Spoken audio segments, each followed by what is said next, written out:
investigative report. We continue to follow tonight the growing financial concerns, that is, of some local mobile home park residents in Erie County.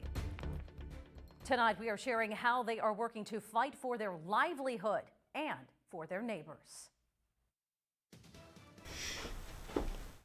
Retirement is not as comfortable as expected for former teacher Mary Ann Heck. It's my life, and I want it nice. She's lived at the newly named Lexington Heights Mobile Home Park in Erie County's Bell Valley area for now 3 years.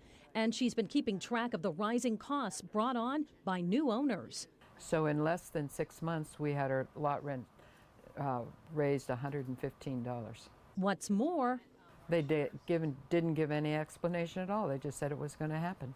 Mary Ann owns her manufactured home, but like other mobile home neighbors here and across Pennsylvania, park residents do not own the land it sits on. She's called and written letters to the park manager, who operates by appointment only. Mary Ann wants answers on increases. To change the water from the park paying for the water, they put in water meters. The meters were installed under the homes. Mary Ann tells me it was done without notice. And she keeps a calendar of how many times the water has been shut off for hours at a time. She and the other residents in the more than 100 mobile homes at Lexington Heights tell me they now have to pay their own water, sewer, and most recently, a streetlight fee. All new since the new owners took over the park. Owners that also purchased the Summit Heights Park. We previously talked with Patty Starvaggi and Wendy Henry. They had gone around their Summit Township neighborhood informing people of their plight to Harrisburg. And for a second time, Erie News Now captured their trip to the state capitol. They visited the offices of legislators in hopes of help to pass a measure.